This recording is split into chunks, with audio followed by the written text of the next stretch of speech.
आज हम बात करेंगे एक ऐसे शिक्षण संस्थान की जो लगभग 38 वर्षों से पलामू जिला के सतबरवा प्रखंड में बालिका उच्च विद्यालय सतबरवा के नाम से संचालित की जा रही है। इस विद्यालय की स्थापना सन 1983 में की गई, जिसमें प्रधानाचार्य बिहारी प्रसाद गुप्ता के अलावा शिक्षक व शिक्षिकाओं के रूप में क्रमशः सरोज कुमारी, रंजना कुमारी, अमृता कुमारी, रिम्पी कुमारी, प्रीति कुमारी, अमन गुप्ता, विवाकर पांडे, सुमित कुमार सहित रात्रि प्रहरी, दुर्गा प्रसाद और सेविका सरस्वती देवी कुल 11 सदस्य हैं, जो स्कूल में कई वर्षों से पूर्ण रूप में विद्यालय को बेहतर तरीके से संचालित करने में अपनी महत्वपूर्ण भूमिका निभा रहे हैं। आपको बता दें कि इस विद्यालय के निर्माण हेतु स्वर्गीय मिनेश्वर सिंह चेरो ने लगभग 67 डिसमिल अपनी खातियानी जमीन को शिक्षा के विस्तार के लिए दान कर दिया था। इस विद्यालय की खासियत की बात करें तो यहाँ जितने भी शिक्षक शिक्षिकाएं हैं, जिन बच्चियों को शिक्षा प्रदान कर रहे हैं, उनको कोई भी मासिक वेतन नहीं दिया जाता है, बल्कि साल में एक बार राज्य सरकार द्वारा इस विद्यालय को देखरेख व विद्यालय में पढ़ा रहे शिक्षकों के लिए मात्र 10 से 15 लाख सालाना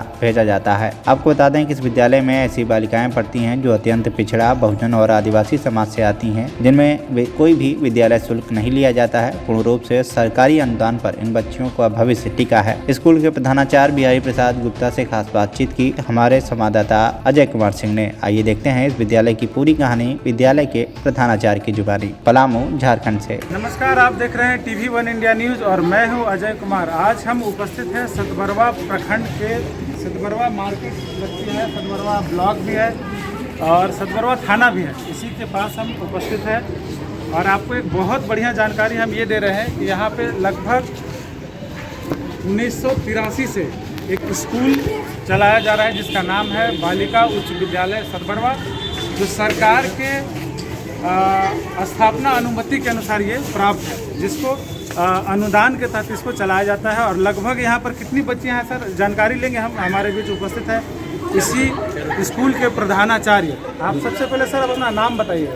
मेरा नाम बिहारी प्रसाद गुप्ता, मैं इस विद्यालय के प्रधानाचार्य के पद पर कार्य कर रहा हूँ और यहाँ पर लगभग 900 विद्यार्थी अध्ययनरत हैं। 900 बच्चियाँ? जी जी जी। और बताया जाता है सर, यहाँ पे जो विद्यालय चल रहा है ये ST SC OBC यही सारे बच्चे होते हैं कि और भी बच्चे यहाँ पढ़ाए जाते हैं? सबसे अधिक SC और ST के बच्चे हैं, उसके बाद OBC के भी बच्चे हैं। बहुत कम मात्रा में जनरल बच्चे पढ़ते हैं और बहुत ही गरीब बच्चे इस विद्यालय में अध्ययनरत हैं। बच्चों को लगभग 10 किलोमीटर के रेंज से विद्यालय में पढ़ने आते हैं। ये स्कूल का मेन तात्पर्य क्या है, आप बताएंगे थोड़ा सा संक्षिप्त में? स्कूल का उद्देश्य क्या रहा है और इसकी स्थापना कैसे हुई? इस विद्यालय की स्थापना माननीय प्रथम विधानसभा अध्यक्ष श्री इंदर सिंह नामधारी जी के द्वारा 1983 में की गई थी।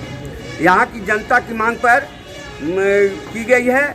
जनता ने मांग किया कि इस प्रखंड में इस गांव में एक भी बालिका विद्यालय नहीं है, इसलिए सर यहाँ पर बालिका विद्यालय की स्थापना की जाए। और माननीय नामधारी जी के प्रयास से इस प्रखंड में बालिका विद्यालय की स्थापना की गई और 1983 में यह स्थापना हुई, जनवरी 1983 में। अब आज तक यह विद्यालय बेटी बचाओ बेटी पढ़ाओ के अभियान पर चल रही है और यहाँ की बच्चियाँ बहुत ही महत्वपूर्ण पद पर आसीन हुई हैं। कोई इंजीनियर बने हैं, कोई शिक्षक बने हैं, कोई IAS की तैयारी में लगे हैं और अच्छी शिक्षा मिल रही है। और यहाँ का जो रिजल्ट है बहुत ही अच्छा रहा है। सरकारी स्कूलों की अपेक्षा इस विद्यालय में रिजल्ट अच्छे आ रहे हैं और यहाँ पर सभी शिक्षक अनुदान पर आश्रित हैं। वह भी सरकार जब नियमावली बनाई तब झारखंड सरकार बनने के तत्पश्चात 2005-06 से हम लोग को अनुदान मिल रहा है और उसी अनुदान से शिक्षकों को वेतन रूप में दिया जाता है। अभी भी हम सरकार से अपेक्षा रखते हैं कि सरकार की जो अभी स्टेटमेंट आया है कि इस विद्यालय जो भी अनुदानी विद्यालय है या स्थापना अनुमति विद्यालय है उनको वेतन के रूप में दिया जाएगा, मानदेय दिया जाएगा। तो हम लोग को आशा जगी है इस सरकार पर कि हो सकता है कि हम लोग को मांग पूरी हो। और मैं कहना चाहूँगा कि इस विद्यालय में उपस्थिति अच्छी है, पढ़ाई भी अच्छी हो रही है। शिक्षक की जो अभाव था वह शिक्षक विज्ञापन निकालकर शिक्षक और शिक्षिका की रात्रि प्रहरी और लिपिक सभी की बहालियाँ भी हो गई और यहाँ अच्छे ढंग से पढ़ाई चल रही है। अभी मैट्रिक की परीक्षा की तैयारियां जोर शोर से लगी हुई है। सभी बच्चियां की उपस्थिति है, आप देख भी रहे हैं सामने कि कितने बच्चियां आ रही हैं और बच्चियां हैं पढ़ाई के प्रति इंटरेस्टेड हैं। मैं आपके चैनल के माध्यम से कहना चाहूँगा कि अगर कोई एनजीओ है, संस्था है, कोई इस विद्यालय को अपने स्तर से विद्यालय में आकर देखें यहाँ की समस्याएं। मुझे बैंक टैक्स का कुछ अभाव है और भवन का भी अभाव, क्योंकि यहाँ की छात्राओं की संख्या जो है 1000 के लगभग है, जिससे हमको बच्चियों को बैठने में दिक्कत होती है। थोड़ा सा प्रॉब्लम है, कुछ बच्चियों को मुझे दरी पर बैठाना पड़ता है। इसलिए मैं आग्रह करूंगा संस्था और एनजीओ से कि आप हमें इस विद्यालय को सहयोग करें। और मुझे अपेक्षा है कि आप इस चैनल के माध्यम से आपके पास न्यूज़ पहुंचेगा तो आप ज़रूर मदद करने का प्रयास करेंगे। बिल्कुल सर, हमसे बात करने के लिए आपको बहुत बहुत धन्यवाद। और मैं अपने चैनल के माध्यम से आपको एक बधाई संदेश भी देना चाहता हूं कि आप लगभग 30-32 वर्षों से ये स्कूल आप संचालित कर रहे हैं और लगभग यहाँ पर करीब 900 बच्चियाँ जो हैं यहाँ से शिक्षा ग्रहण कर रही हैं। जी जी। और आप जितने भी, जैसे कि जिस प्रकार ये प्रधानाचार्य बोल रहे थे, स्कूल के प्रधानाचार्य, कि यहाँ पे कुछ समस्याएं हैं, जो टेबल कुर्सी बैठने की व्यवस्था, 900 बच्चियां हैं और उनको बैठने के लिए दिक्कत भी होती है।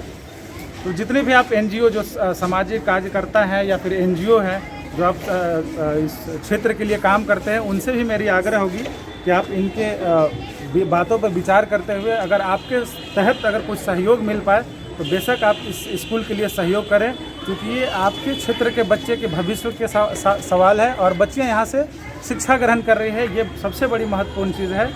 और ये स्कूल, ये ज़मीन के बारे में थोड़ा सा आप बता दीजिए। आप बता रहे थे, कुछ चर्चा कर रहे थे, ये ज़मीन किसने अनुदान में दिया था? इस विद्यालय के लिए ज़मीन पर्याप्त मात्रा में है। एक आदिवासी भी पहले डोनेट किए थे 66.5 डिसमिल। क्या नाम है उनका? उनका नाम बिनेश्वर सिंह नाम है। और दूसरे नवल किशोर पाठक जी हैं जिन्होंने 1 एकड़ 76 डिसमिल दान दिया है। इस विद्यालय में 2 एकड़ 42.5 डिसमिल ज़मीन है और विद्यालय में अभी तत्काल 11 पक्का ढलाई कमरा है सीढ़ी सहित। इस विद्यालय का ग्राउंड भी है और मैं चाहूँगा, मैं विद्यालय के भवन के लिए स्थानीय विधायक माननीय श्रीमान आलोक चौरसिया जी से भी आवेदन देकर मांग किया हूँ। स्थानीय प्रतिनिधियों से भी मैं कहा हूँ, आग्रह किया हूँ कि अगर यहाँ पर भवन निर्माण हो जाता है तो हमें किसी प्रकार की दिक्कत नहीं होगी।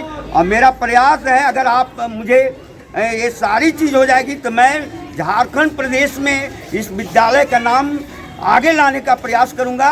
यहाँ की बच्चियाँ पढ़ने के लिए ललायत हैं। आदिवासी बच्चियाँ, हरिजन की बच्चियाँ और पिछड़ी जाति के बच्चियाँ सभी ललायत हैं कि हम विद्यालय जाते हैं और हमें आगे बढ़ने की तमन्ना है कि हम आगे बढ़ें।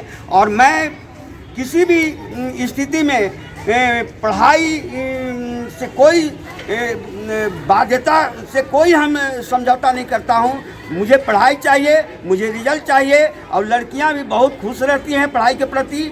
मैं आप लड़कियों से भी, 2-4 लड़कियों से भी आप पूछताछ कर सकते हैं कि इस विद्यालय में पढ़ाई होती है या नहीं होती है, ये आपको अच्छी तरह से छात्राएं बता सकती हैं। तो पुनः मैं आग्रह करना चाहता हूँ एनजीओ वाले से, संस्था वाले से, विधायक से, सांसद जी से, सभी से कि आप इस विद्यालय में आकर वस्तु स्थिति को देखें और इस विद्यालय को अपने स्तर से जितना सहयोग बने आप सहयोग करें, ताकि जो बेटी बचाओ बेटी पढ़ाओ का जो सरकार की जो तमन्ना है, सपना है, वो साकार हो सके।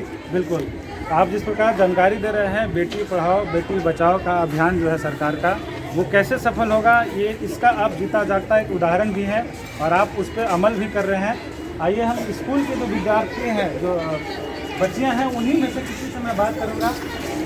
आप कौन बात करेंगे? आजा। क्या नाम है आपका?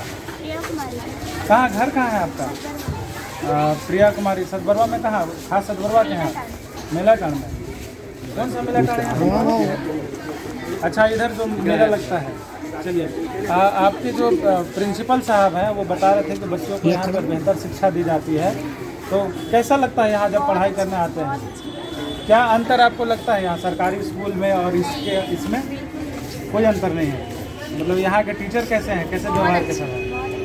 और आप अपने थ्रू सर के साथ दे करके आप यहाँ के जो जनप्रतिनिधि हैं, यहाँ के जो जनता सेवक हैं, उनसे कुछ मांग करना चाहते हैं क्या स्कूल के लिए? कुछ कमी आपको लगती है स्कूल में? कुछ कमी नहीं लगती है? कुछ नहीं है कमियाँ। खेलने उलने के लिए कोई? सब कुछ का तो व्यवस्था है। अच्छा, और कुछ चाहते हैं एक्स्ट्रा? बेंच अच्छा, आपका नाम? रश्मि गुप्ता। रश्मि गुप्ता। तो क्या आपको थोड़ा कमी क्या लगती है स्कूल में यहाँ पर?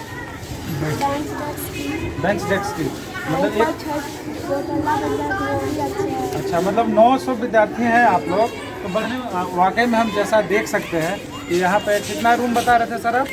11 है। 11 रूम है और बच्चियाँ हैं करीब करीब 900। तो आप समझ सकते हैं कि ऑब्वियसली बैठने के लिए इनको दिक्कत भी होती होगी, परेशानी होती होगी। और जैसा सर आपसे निवेदन कर रहे हैं, जो भी संस्थाएं हैं, जो NGO हैं, वो आप इन बच्चियों के पढ़ाई के लिए, बेहतर पढ़ाई के लिए आप अपने स्तर से सहयोग करें। और अपने चैनल के माध्यम से भी मैं अपने जितने भी जनप्रतिनिधि हैं उनसे मेरा आग्रह होगा कि आप इस स्कूल के लिए खुलकर आगे आएँ, ताकि सरकार का जो अभियान है बेटी पढ़ाओ बेटी बचाओ वो सार्थक हो सके।